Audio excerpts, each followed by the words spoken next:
Musical Talk, the UK independent musical theatre podcast.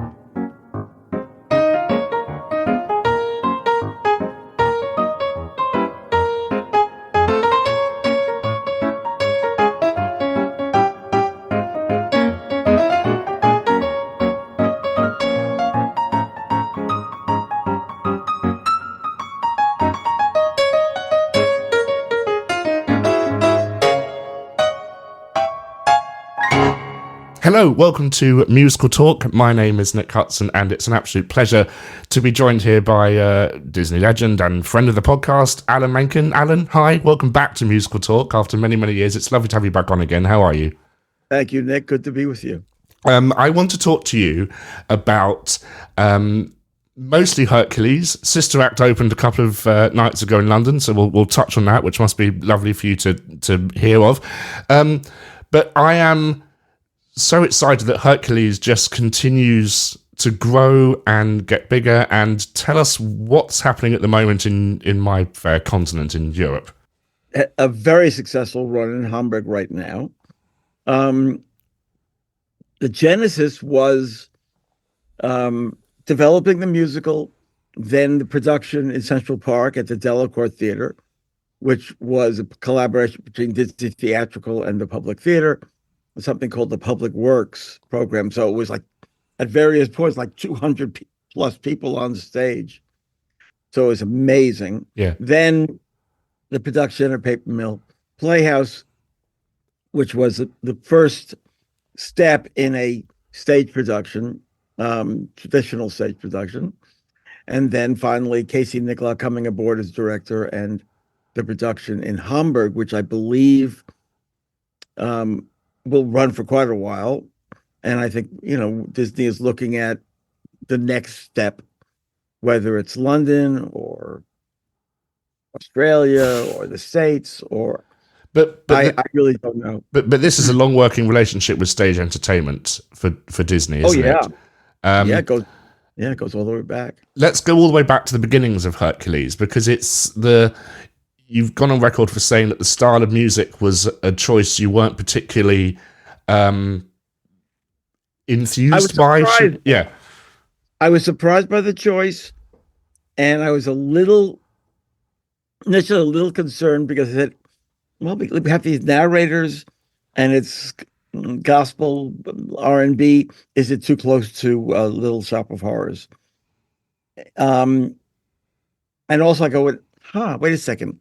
Classic Greek and gospel, but actually it was a brilliant choice. And I got to credit John Musker and Ron Clements with coming up with that choice. Because once I started writing the songs for the characters with that style in mind, it just fit like a glove. It was amazing. And of course, now we're really leaning into that with a casting of much more diversity than in the animated film, which also just helps strengthen it. And what other styles have you brought into the show? Have you expanded the gospel element? Because it's so exciting. I bloody love Zero to Hero. I think it's one of the most fun songs ever written. Thank you. Well, it's gospel, it's Motown, it's R&B. There's a new song which is very much in a James Brown kind of style. It's various influences that are related to pop music that grows out of gospel, and that's a very, very big tree with a lot of limbs and a lot of leaves. So you can go in a lot of directions. I think you're going to love the new material. I guess the thing that's been, I want to ask why there wasn't one in the first place, and you can probably guess where I'm going with here. Hopefully Hades has some material now. What happened? Did you and David Zippel write a song originally for Hades, or what? No, it didn't really fit for that medium and for that character. I thought it would have been great, could you imagine, a James Woods as Hercules having a song? Um, when we opened in Central Park, uh, initially I knew that one of my first priorities was to have a song for Hades, and we had a song called "A Cool Day in Hell," which was very much a sort of a wink at Lou Reed, "Take a Walk on the Wild Side." Um, I love the song. It was a little hard to deliver it, given the comic nature of Hades. I was very stylized in a sleek and sexy way that um, worked. But when Casey Nicholaw came aboard as director, he wanted something that was more in the wheelhouse of the tone that we have for the character. And so we've written a new song called "Getting Even," which I think works fantastically. Um, and as you probably know, I have no problem taking a song out and going, okay, throw it in the trunk, You got to kill your babies, as you say. all the time. Um, You don't kill them; you just send them to day camp. Exactly. Well, speaking of to not use a pretty grim link, you took your daughter, wasn't it, to a Disney cruise ship, which is where you kind of were presented with the germ of this idea, weren't you, for the Hercules stage show? Well, it was simply the show they had on the Disney cruise ship. The musical Musical, which is excellent. Right. Was Hercules. And as soon as the urchins, as soon as the muses, see, like a grandpa confusing his grandkids, as soon as the muses came out, I said, oh my God, it's already right there. It's structured to works amazingly on stage. And so I began lobbying for that. Now, that goes back over 20 years ago. Well, it's almost similar to not that Hercules was a flop, but it's similar to the Newsies it is. Journey, isn't it? Yeah. Because there's an audience that just hung on to it. And there was a huge sense of anticipation. Similarly with Hunchback, the problem with Hunchback is tonally, to have Disney's The Hunchback of Notre Dame presents, I think, problems in terms of many of the intrinsic themes in it. I do think the day will come where that is really recognized and able to come to the stage. And it does play around the world. Oh, I love there's a studio cast recording, and listeners, if you're not aware of this, I do urge you to check it out, because some of the music in that is just glorious. It's the most wonderful finale, I think, to anything ever written, and of course everything else that precedes it is excellent. But it's a show I love to see, and I could almost imagine the London Coliseum doing it here with the E&O. Just a concert, just a full. I would love it. And the Walt Disney Company is going to have to come to terms with the subject matter and finding a way to marry the Disney name to something that has, a lot of very dark themes in it. We were talking about this before we started. How has Disney changed over the years since you've started with them, and now you're obviously remaking a lot of the films? Is it hard for you to, I don't want to say tedious, but is it, as a composer myself, you think, oh, I got to do this again. How do I make it more relevant, but keep it in the same? Well, there are times when there's another form that something's being adapted for, and there's going to be a desire to have new material written for that form. Yeah, it's always a challenge. And I think the most important factor in that is who are the new people coming aboard, and what are their sensibilities, and how do I make sure that I both be the keeper of the flame for what we originally conceived, and also a team member that people want to have in the room, knowing that I'm willing to try anything. And so far, that approach has worked out really well. With a company like Disney, one knows that if there's an interest or a possibility of something having a popularity in the world, the company is broad enough so that somebody's going to go, why don't we do this? And I always try to keep myself available to stay with my babies, if you will. And that's what's been so amazing is you have always been part of these projects. You haven't just said, someone else like Lin-Manuel Miranda can do it all. It's lovely that you've been nurturing your children. Yeah, it's also would be agony for me to have it be diluted with another writer's interpretations, and there's very few instances where that's happened, and the few that have happened have been experiences that were bitter for me. So speaking of Hercules and Hunchback, obviously both performed, not necessarily premiered in Germany, but they've had major productions there.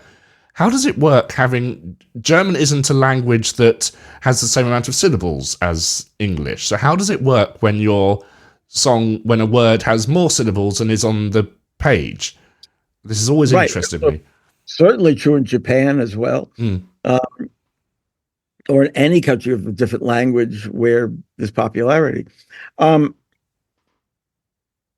A lyricist from that country or that area who speaks that language will come up with a translation, or not a translation really, a version of the lyric that says what we want to say, that maintains the tone and structure of what we created, but gives it its own life that resonates in that language. And I only, the only way I can relate to that is I'll see we have a script with 3 columns. One is what it was in English, one what it is in that language, and then a literal back translation that says actually what that lyric is saying. And there's tons of examples of songs that are completely different words or different titles, but it has to work musically. It's really vital that it sit on the music in a really comfortable and powerful way. What a daunting task that must be to take legendary lyrics and try to make it work with legendary music and keeping it the same dramatic message. And also when you add David Zippel into it, he's not shy of a pun or two, is he? Or alliteration, perfect pat a peck of whatever it is. And it's kind of like, how do you keep that same comedic? It must be, look at Sondheim, for example. How the hell do you translate that stuff? It's what a skill to be able to do. It is. And as I was a lyricist before I met Howard Ashman, I did both. And I will say in a situation like we're talking about, it's great to be the composer because your work is done. The music stays. Well, it's not just done. I don't mind working more, but I do want the music itself to carry the message as powerfully as possible. And so I feel very blessed that there's people who've honed their skills to be able to do exactly that job. And it's in German and in French and in Spanish and in Chinese and Japanese. It's a major skill to be able to do that.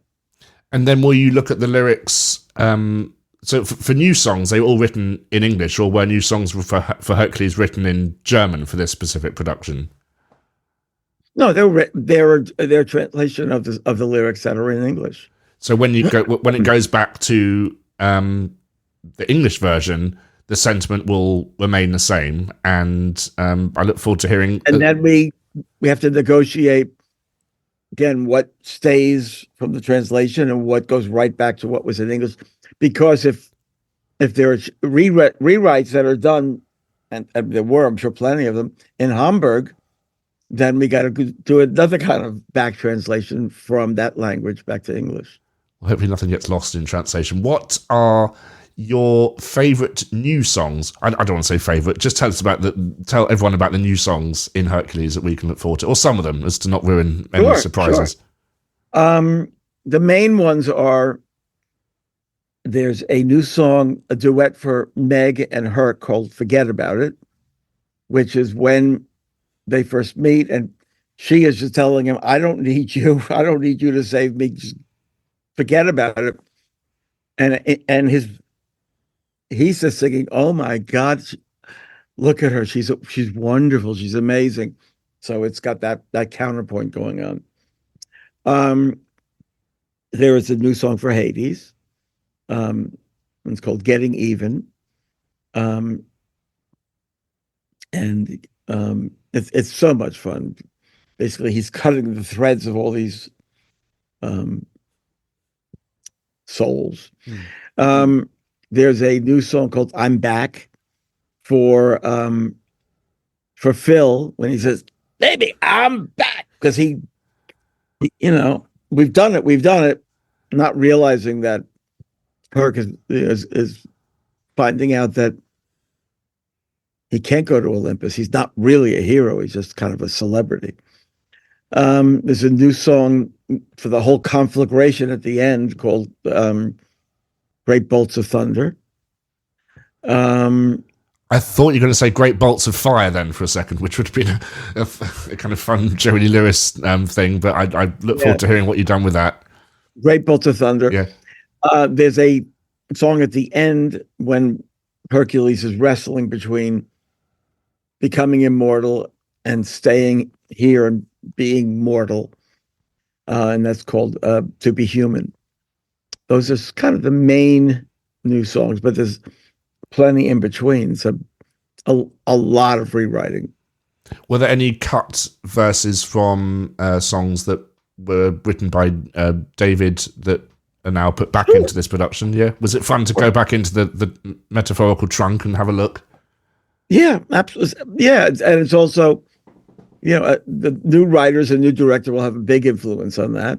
A lot of the content of Gospel Truth is adapted to the new production. It's still the song that people love, but major new lyrics. Go the Distance remains pretty much the same.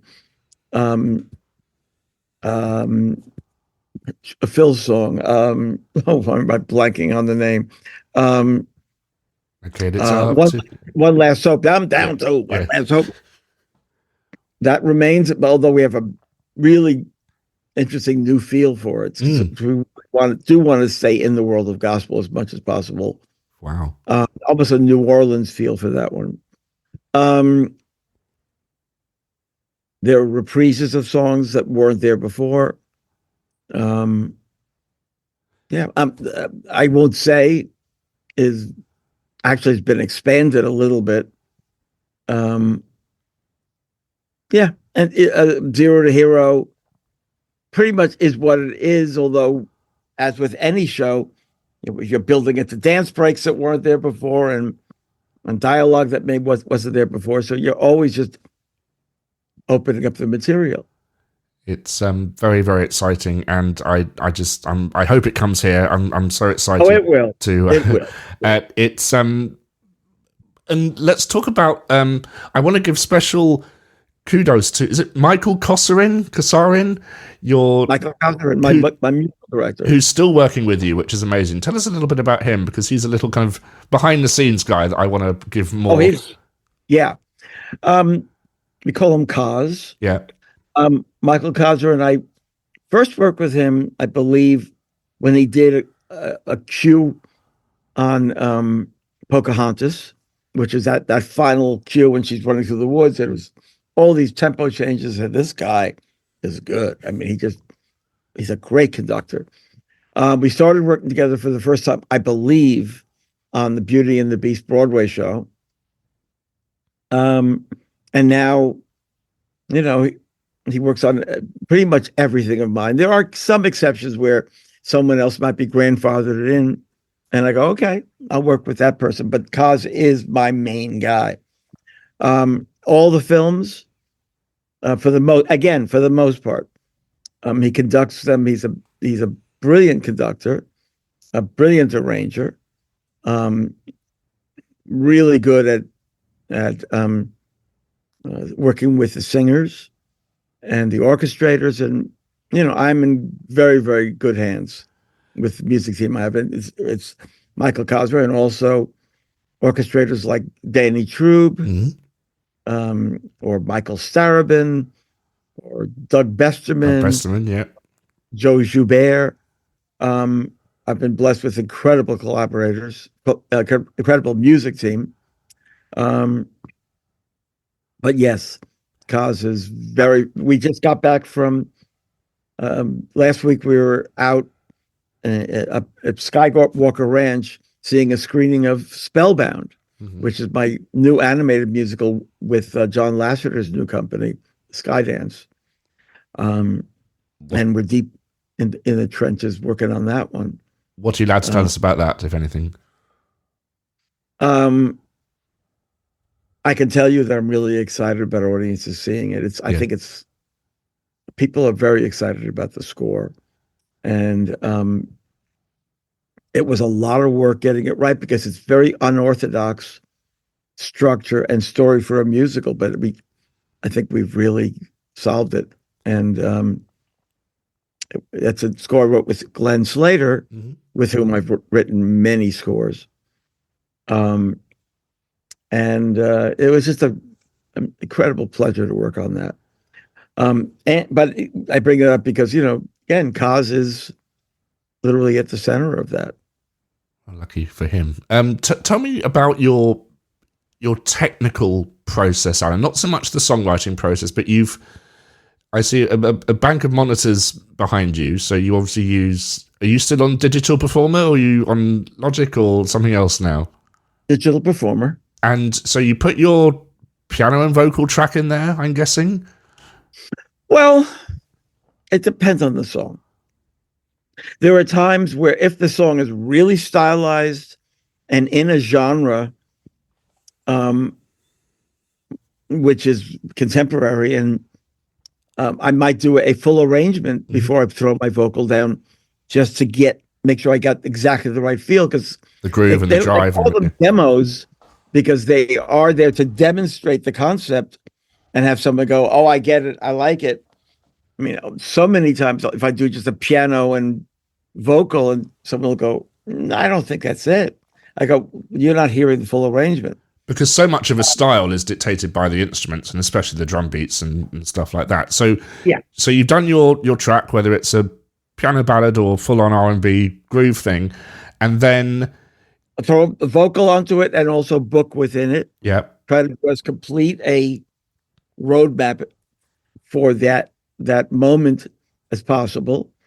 Have people hear it, and then often it'll be, okay, we love this, but could you change that? And I have a great assistant named Aaron Kenny, who does, a lot of the nuts and bolts work that just takes hours and hours. I will give that to him just to technically say, okay, we got to remove this section. I want to extend the arrangement from here to there. But yes, basically. And do your instrumental choices get reflected by Danny Trube, for example, or does he ignore what you've done, or is it lots of back and forth between the two of you and Cos? It's a balance. If what I've done is something that everyone's in love with, Danny is smart enough to know that he removes it at his peril because people love it. But in general, I trust Danny to reinterpret what I've done, and then I will hear the orchestration, and I'll possibly give him notes, and Danny or any of the other orchestrators I work with I I really value their input to a great degree, and I know it's to my advantage to go. You come up with what you think is an interpretation of what my intentions are. Certainly, come up with your own original ideas, and then I will listen to it and I go, "Oh, I like that," or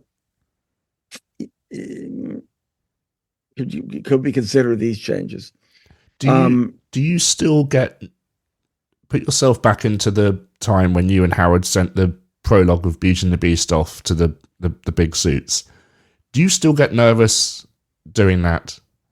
Sending off this thing that no one else has heard to, the people that can say, yeah, we love it or we hate it. Yeah, a little bit. I mean, I know that you get mostly nervous at the very beginning of a new collaboration when you want to feel out your sensibility versus this person's sensibility, your process of working with their process of working.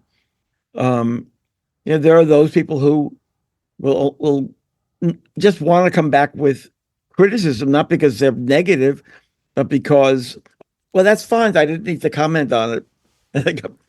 And other people will gush and then say, but I have a couple of little notes. And so you got to be able to interpret those people and how you interact with those notes. There are certain directors or collaborators who are going to be very tactful, very supportive, very nice. And in there's something they're saying that they're going to want changed, but they're saying it very gently. But it doesn't mean they aren't incredibly committed to wanting that change. So you don't want to misinterpret that. So in every project, you're creating a new relationship, a new marriage with someone. And the marriage of personalities is vital to a good collaboration. And I know I found out the best collaborations are when you forget who came up with what idea, when it was such a perfect molding of two minds or three minds or however many. It's a joy to listen back and think, I can't remember who came up with that lyric or with that idea.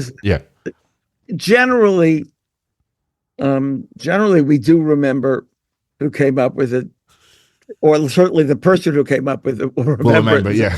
Wait a second. Doesn't mean you're going to go, okay, you got more money for that.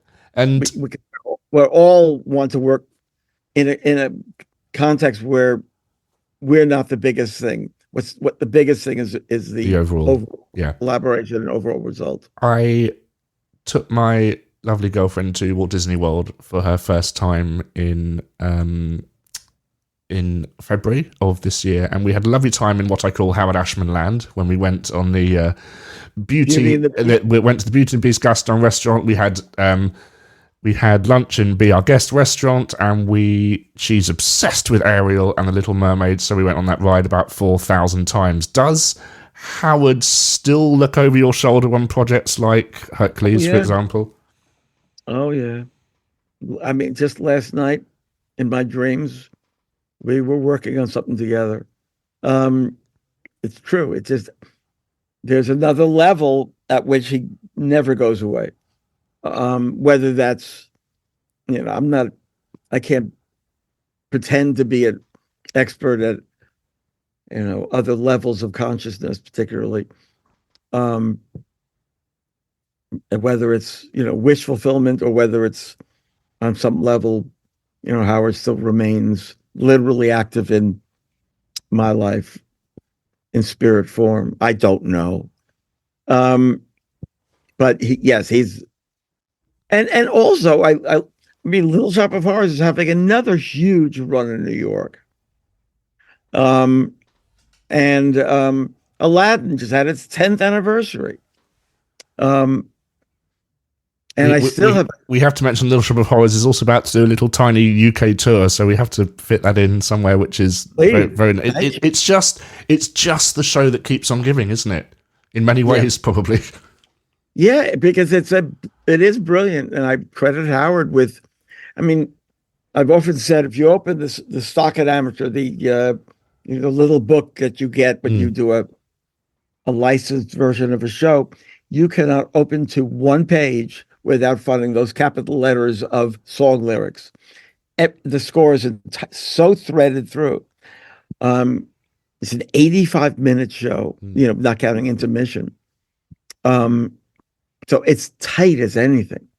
And yeah, it just retains its importance. And everything Howard touched was gold. It was amazing.